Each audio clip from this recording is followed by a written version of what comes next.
Assalamualaikum warahmatullahi wabarakatuh.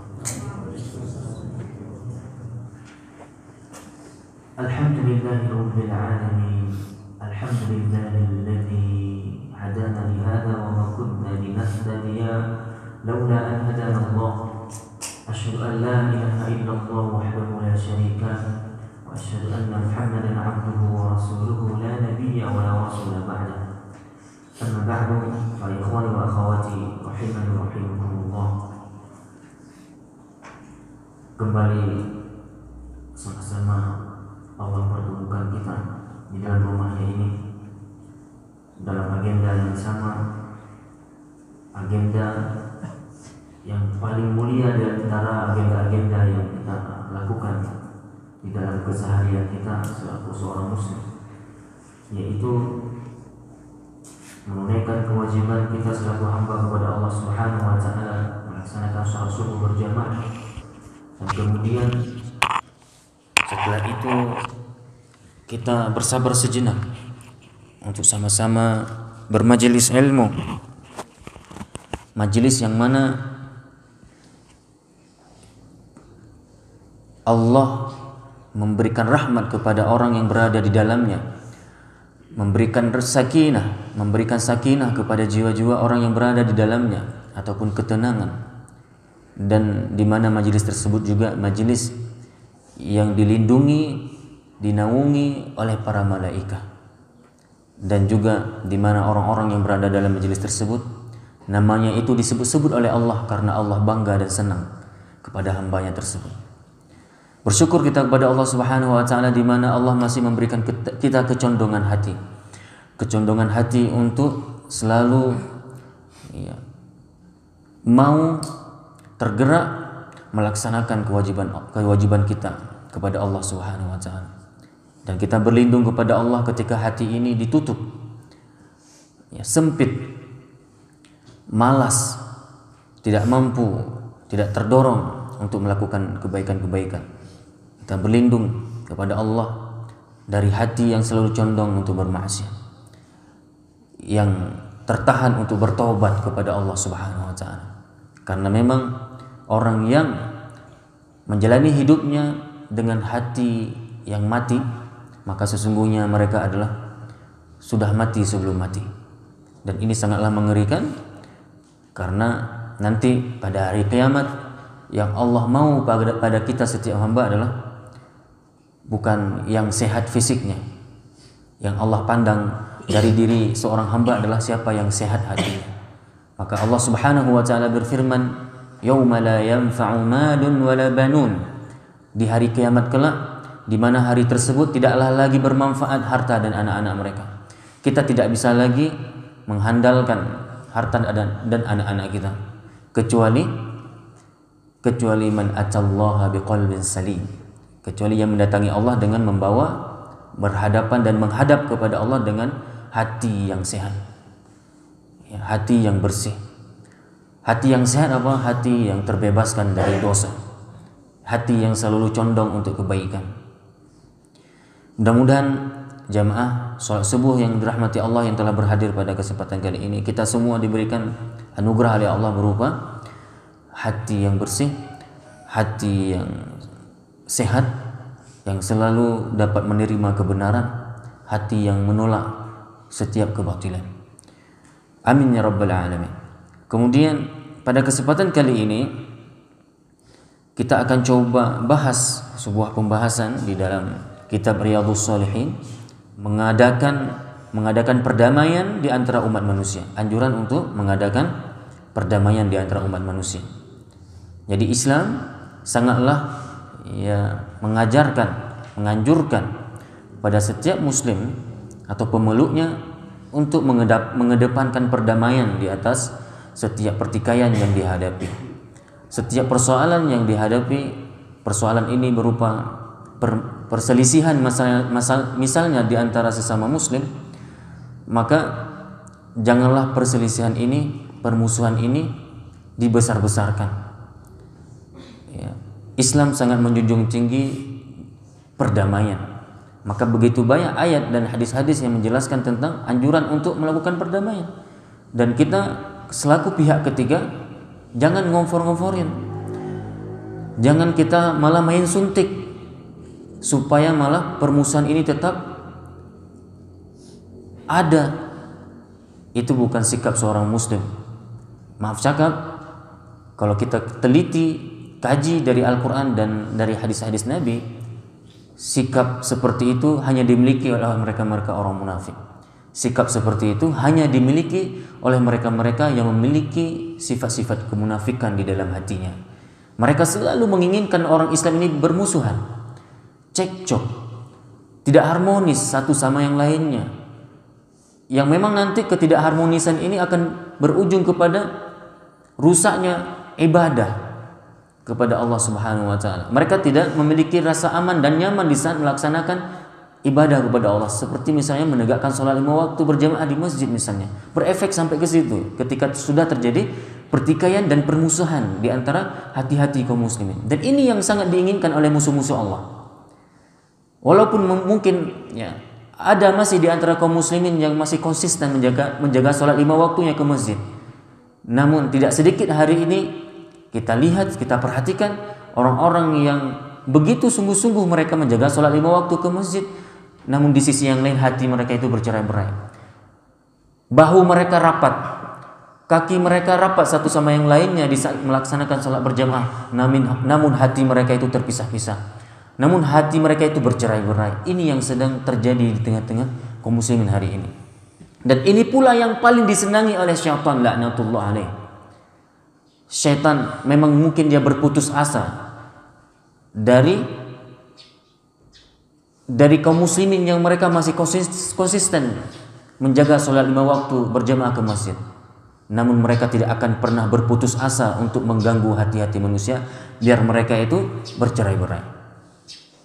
Ini perkara yang sangat disenangi oleh syaitan. Di antara kerja syaitan yang sangat membuat iblis itu terpuaskan dengan kerja syaitan-syaitan ini, yaitu ketika dilihat ataupun mendapatkan laporan dari syaitan, ternyata syaitan sudah mampu mencerai-beraikan kaum muslimin. Ini adalah perkara yang paling disenangi. Karena apa? Karena bisa-bisa berefek kepada rusaknya hablum minallah.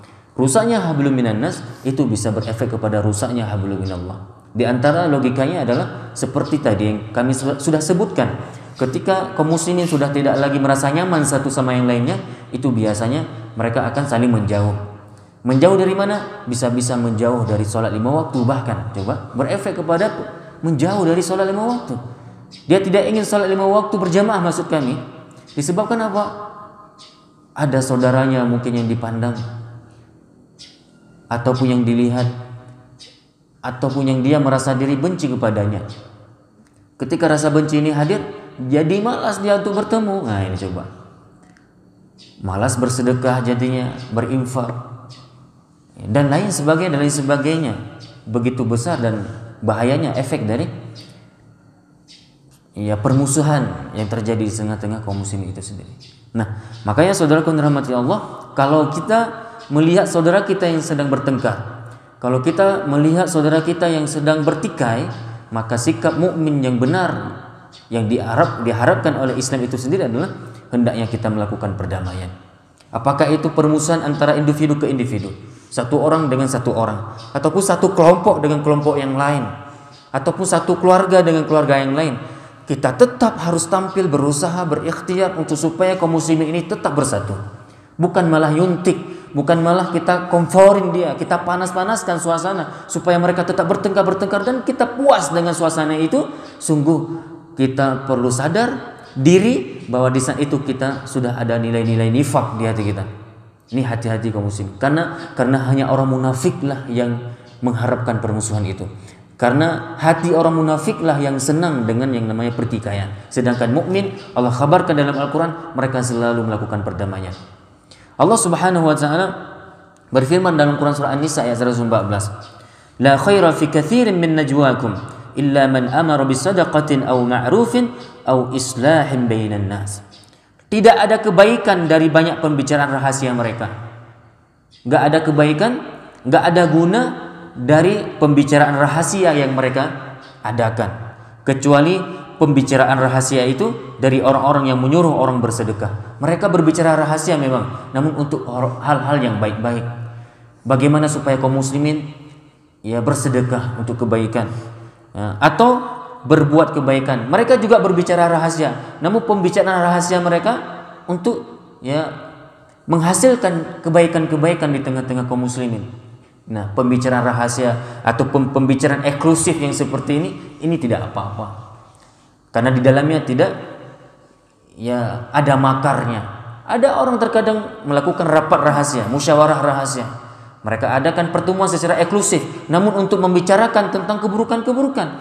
Mereka membicarakan untuk supaya kaum muslimin ini bisa hancur misalnya, ataupun saudaranya bisa bercerai-berai. Mereka lakukan strategi-strategi. Mereka rapat, ya, di mana di dalam rapat tersebut, dalam musyawarah tersebut, berpikir untuk supaya bagaimana si A dengan si B selalu bertengkar. Mereka lakukan politik adu domba misalnya. Topik-topik, opini-opini yang dikembangkan untuk supaya kaum muslimin ini selalu bermusuhan. Ini rahasia atau rapat rahasia yang secara eksklusif yang dilakukan ini adalah sangatlah buruk, dan Allah pasti akan membongkar dan Allah akan melaknat ini orang. Dan dalam Al-Quran Allah jelaskan, hanya orang munafik yang suka yang suka melakukan musyawarah secara eksklusif untuk membicarakan keburukan kaum muslimin. Ya ini. Padahal mereka di depan Rasulullah sudah menyatakan keputusannya, ya, untuk setia, taat, tunduk, patuh kepada setiap apapun yang telah diputuskan oleh Rasul dan kaum muslimin dalam musyawarah. Di depan Nabi mereka mengatakan iya, setuju dan lain sebagainya. Namun di belakang Rasul dan para sahabat mereka melakukan agenda rahasia lagi, musyawarah rahasia lagi. Yang mana dalam musyawarah mereka itu mereka berusaha untuk menyimpulkan sesuatu berbalik dari apa yang telah mereka simpulkan sama-sama dengan kaum muslimin. Dan ini terdapat dalam Al-Quran surah An-Nisa, ya, dalam ayat boleh dibaca nanti ayat ke-80 dan 81. Di situ Allah jelaskan bagaimana sikapnya orang munafik di saat menghadiri rapat, di saat menghadiri musyawarah di hadapan kaum muslimin, bersama kaum muslimin. Ya, mereka setuju tanpa komentar, namun di belakang, ya, para sahabat, di belakangnya Rasul dan para sahabat mereka melakukan agenda rapat lain untuk supaya mereka hasilkan sebuah kesimpulan yang bertolak belakang dengan kesimpulan awal. Nah, ini nggak boleh dalam Islam. Nah, saudaraku yang dirahmati Allah Subhanahu wa taala, Allah mengatakan tadi apa? Tidak ada kebaikan dari banyak pembicaraan rahasia mereka, kecuali pembicaraan rahasia dari orang-orang yang menyuruh orang bersedekah, atau pembicaraan rahasia untuk berbuat kebaikan, atau mengadakan perdamaian di antara manusia. Ya, ini boleh. Kita lakukan musyawarah. Di dalam musyawarah itu kita berpikir sama-sama untuk bagaimana nanti lahir sebuah strategi untuk supaya kaum muslimin yang sedang bertengkar ataupun saudara kita yang sedang bertikai mereka bisa bersatu kembali. Nah, musyawarah yang seperti ini malah ini akan mengandung dan membuahkan pahala insyaallah. Nah, saudaraku, setiap mukmin harus benar-benar berusaha mendamaikan pertikaian yang terjadi di antara saudara-saudaranya, ya, saudara-saudaranya sesama muslim. Keharusan ini dikarenakan mereka adalah bersaudara. Sedangkan saudara harus bersatu dan tidak boleh berselisih, juga harus akur dan tidak bermusuhan. Makanya dalam surah An-Nisa 128 juga Allah katakan dalam potongan ayat, wassulhu khairun, dan perdamaian itu lebih baik.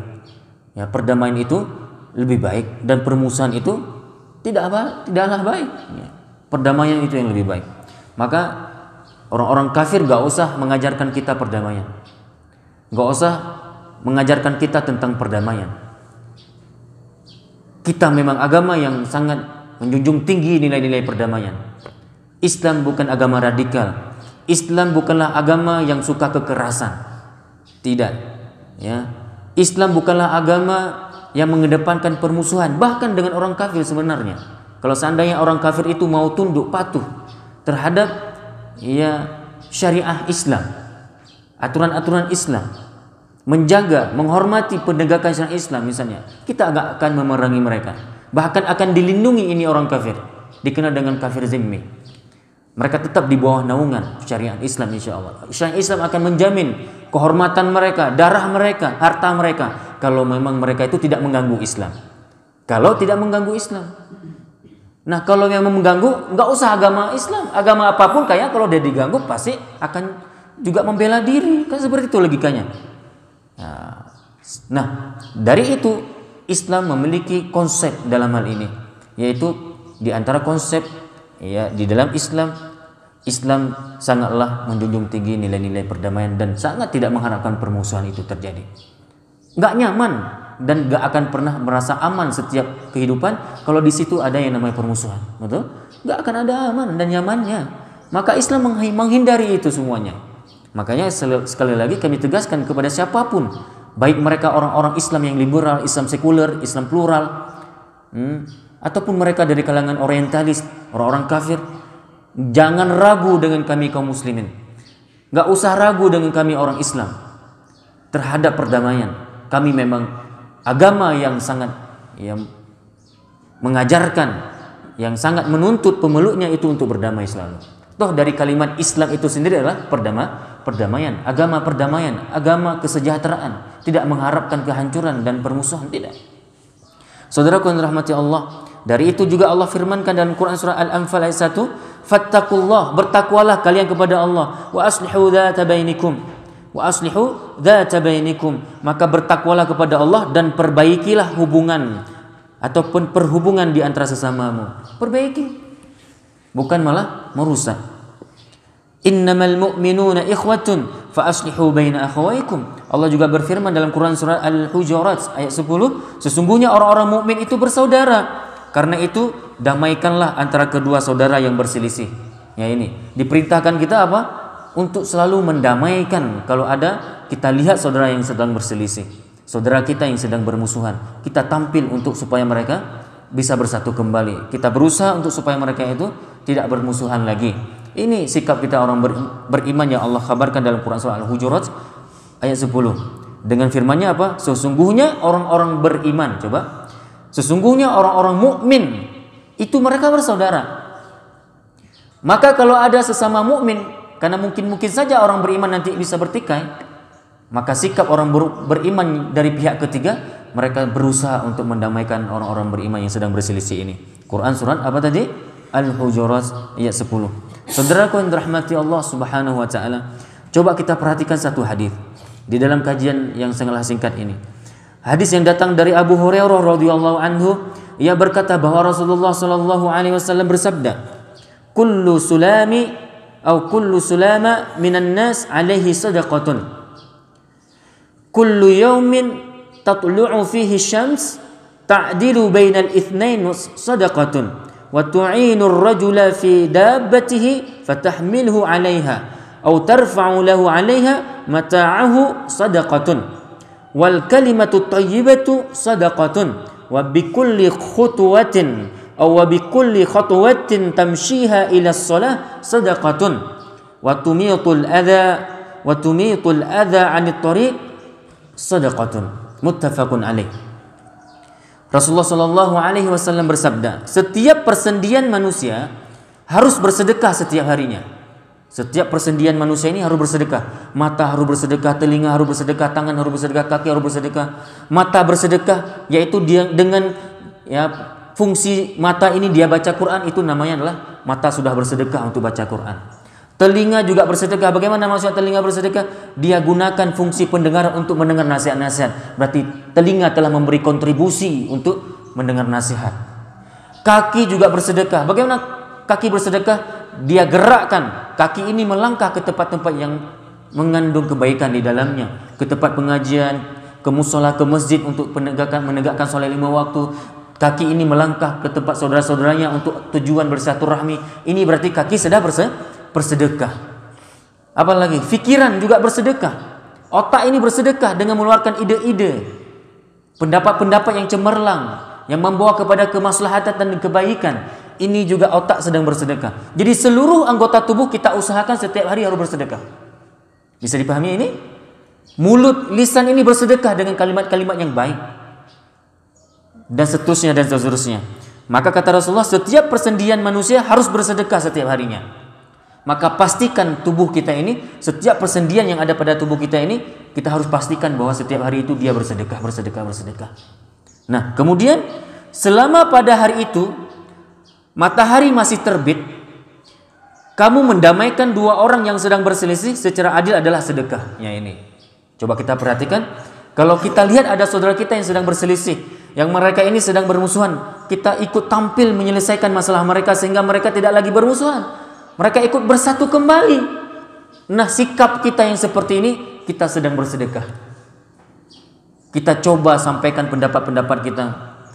Kita coba kasih dia motivasi, nasihat-nasihat. Di saat ini kita sedang bersedekah. Bisa dipahami ini? Jadi, melakukan perdamaian terhadap saudara kita yang sedang bertikai, apakah itu suami dengan istri, anak dengan orang tua, tetangga dengan tetangga, teman dengan teman, dan seterusnya, satu kelompok dengan kelompok yang lain. Kita berusaha untuk melakukan perdamaian dan sehingga mereka nanti bersatu asbab kita pada saat itu sedang bersedekah. Nah, jadi kamu mendamaikan dua orang yang berselisih secara adil adalah sedekah. Menolong seseorang dalam mengangkat atau menaikkan barang-barangnya ke atas kendaraannya adalah sedekah. Kita punya mobil, kita punya kendaraan, kita boncengin orang lain, ataupun kita angkat barang-barang dia supaya dia hilang beban, ya, di saat dia melakukan perjalanan. Misalnya dia kepingin ya mudah dalam melakukan perjalanan karena dia mendapatkan kesulitan, misalnya karena kebanyakan barang yang ia bawa, datang kita ambil barang itu, kita angkat ke mobil kita, ke kendaraan kita, ataupun bahkan dia yang kita bonceng. Yang penting dia adalah mahram kita, ataupun jangan yang non mahram, itu nggak boleh ya. Kita boncengi anak gadis orang, kita boncengi laki-laki orang lain sebagainya. Kalau kita perempuan yang bukan mahram ini nggak boleh. Namun kalau kita lihat dia adalah teman kita sesama jenis, misalnya saudara kita, mau kita kenal atau tidak kita kenal, ketika kita lihat dia butuh bantuan, walaupun dia tidak minta bantuan itu, coba tampil terus menawarkan bantuan. Orang yang seperti ini juga sedang bersedekah. Jadi sedekah itu tidak hanya memberikan uang berbentuk materi kepada orang lain, termasuk menolong tenaga, ya, menolong dengan tenaga kita, ataupun menolong dengan mengangkat barangnya tadi sehingga hilang beban saudara kita tadi, ya, dengan barangnya. Nah, makanya itu juga sedekah. Jadi menolong seseorang dalam mengangkat atau menaikkan barang-barangnya ke atas kendaraannya adalah sedekah. Kemudian kata-kata yang baik adalah sedekah. Setiap langkah menuju ke tempat sholat adalah sedekah. Dan menyingkirkan gangguan dari jalan itu pun juga sedekah. Jadi banyak ternyata amalan-amalan yang bisa dilakukan oleh setiap kita muslim, yang mana amalan tersebut ya dinilai bagaikan sedekah. Banyak sekali berarti kaum muslimin. Dari itu jangan anggap remeh perbuatan baik walaupun itu kecil. Jangan. Karena pasti Allah akan membalas setiap kebaikan yang kita lakukan. Hal jazaa'ul ihsani illal ihsan. Bukankah kebaikan juga akan dibalas dengan kebaikan?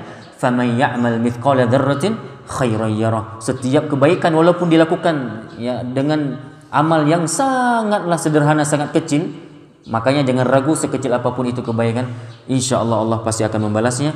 Ini dulu yang dapat kami sampaikan dalam kajian yang sangatlah singkat ini, kajian rutinitas kita pada subuh. Mudah-mudahan apa yang kami sampaikan banyak bisa diambil manfaatnya. Kita padai dengan doa kafaratul majlis. Subhanakallahumma wa bihamdika asyhadu an la ilaha illa anta astaghfiruka wa atubu ilaik. Wassalamualaikum warahmatullahi wabarakatuh.